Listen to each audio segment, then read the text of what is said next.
The alarm ripped through my skull before my eyes even opened. Red light flashed across the cracked walls of the escape pod, and my chest burned like someone had poured fire into my lungs. I tasted blood. I felt the cold metal floor under my back, and I knew, with a certainty that scared me more than the pain, that I was dying. My name is Callum Ward, and 3 minutes ago my transport ship had been torn apart by a rogue asteroid field that no scanner had picked up in time. I remember the screech of metal, the flash of sparks, and then nothing, until this moment, lying broken inside a pod that had somehow ejected me before the ship became a fireball behind it. I tried to move my arm and failed. My vision blurred at the edges, turning the flashing red lights into smears of color.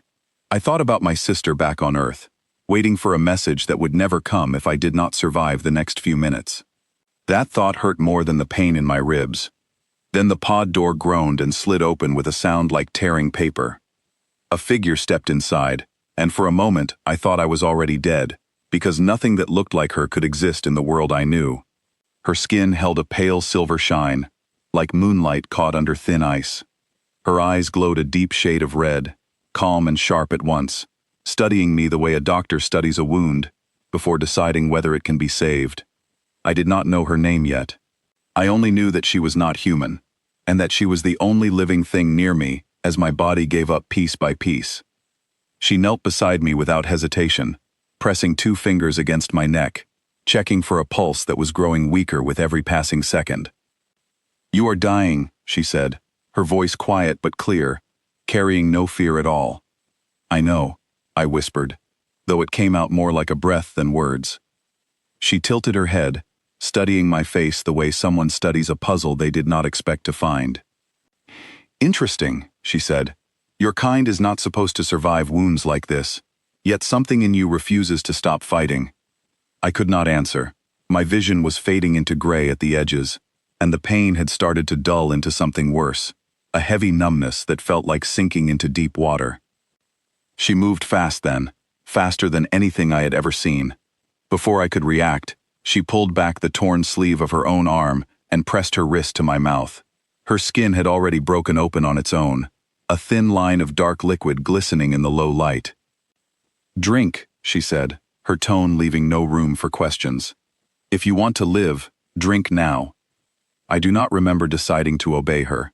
My body simply reacted, pulling in the strange liquid that tasted like copper and lightning at once. The moment it touched my tongue, something inside me changed. Warmth spread through my chest, pushing back the numbness, forcing my heart to beat harder, stronger, faster. Pain returned, sharp and blinding, tearing through every nerve like fire racing under my skin. I screamed, unable to stop myself, my back arching off the cold floor of the pod. She held me down with one hand, steady and calm, as if she had done this before and knew exactly what to expect. "It will pass," she said. "Your body is rebuilding itself. Trust it." I did not trust anything in that moment, except the fact that the pain meant I was still alive. Seconds stretched into what felt like hours, my vision flashing between darkness and blinding light, until finally the fire inside me settled into a steady, controlled heat, like an ember instead of a blaze. When I opened my eyes again, my breathing had steadied. The wound in my chest, the one that had been leaking blood only minutes ago, was closed, leaving only a faint silver mark where the injury had been. I stared at my own hand, flexing my fingers, amazed that they obeyed me without pain. "What did you do to me?" I asked, my voice stronger now than it had been in what felt like a lifetime. "I gave you my blood," she said simply. "Among my people, that is not something given lightly. It changes you. It binds you to me in ways your kind cannot yet understand." I sat up slowly, testing my strength, feeling the strange new energy humming quietly beneath my skin. "Bound how?" I asked. "Your body will heal faster than before," she said. "Your strength will grow beyond what your species should be capable of. And you will live far longer than your kind ever expects to. In exchange, you belong to my bloodline now, whether either of us wanted that or not." I let out a short, disbelieving laugh. It was strange to laugh so soon after nearly dying, but the shock of everything happening at once made it impossible not to. "So I am stuck with you," I said. "You are stuck with me," she confirmed, though something in her tone suggested she was not entirely unhappy about it either. Before I could ask more questions, a deep rumble shook the pod, and warning lights flashed even brighter across the walls. "We are still inside the debris field," she said, standing quickly. "If we do not move now, this pod will be crushed within minutes." I forced myself to stand, surprised at how easily my legs held my weight. She moved toward the pod controls, her fingers flying over unfamiliar symbols with practiced ease. I did not ask how she knew human technology. There was no time for questions when survival was on the line. The pod shuddered as it launched forward, weaving between chunks of broken metal and rock that used to be part of my ship. I gripped the edge of my seat, watching through the small window as debris spun past us, some pieces close enough to nearly clip our hull. "Hold steady," she said, guiding the pod through a narrow gap between two massive fragments. I could feel the tension in the air, sharp and electric, every second stretching longer than it should. A larger piece of wreckage suddenly appeared directly in our path, tumbling end over end. She twisted the controls hard, and the pod spun sideways just in time, scraping past the debris with barely any room to spare. My heart pounded, but strangely, fear did not overwhelm me the way it once might have. Something steady had settled inside me, a calm confidence that had not existed in me before. Once we cleared the worst of the debris field, the pod steadied, and the shaking stopped.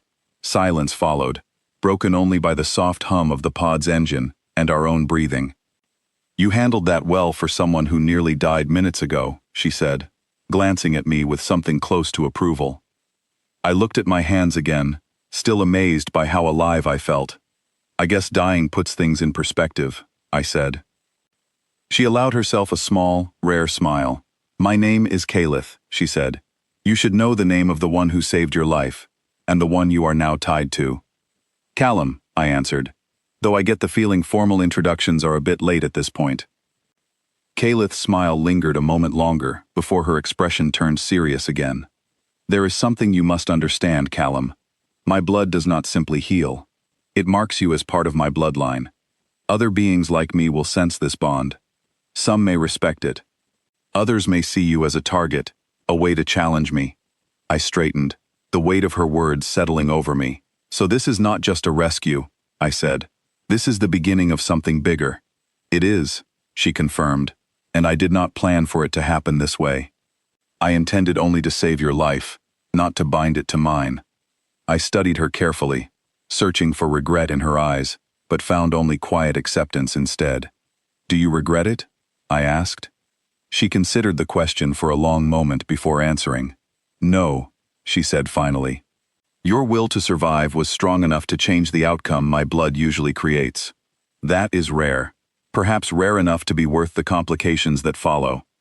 The pod systems chimed softly, indicating we were nearing a signal beacon, likely from a rescue team searching for survivors of the wreck. Calith adjusted our course toward it, her expression unreadable once again. "They will ask questions when they find us," she said. "Questions about what happened, about me, about the changes in you that will only grow more noticeable over time." I nodded, understanding the challenge ahead, yet oddly unafraid of it. "Then we will answer them together," I said.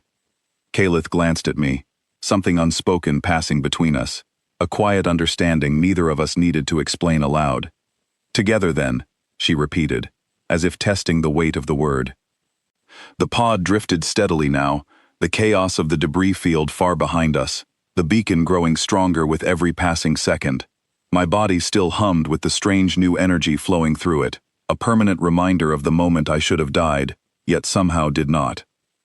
I had been dying only minutes ago, alone and afraid, certain that my story ended in that broken ship. Instead, an alien woman, with silver skin and eyes like burning wine, had chosen, in an instant, to give me a piece of herself to keep me alive. Whatever challenges waited for us ahead, whatever dangers her bloodline might bring into my life, I understood one simple truth, as the beacon's light grew brighter through the pod's window. I was no longer just a man who had nearly died in the dark of space. I was something new now, something stronger, bound forever to the woman who refused to let me go.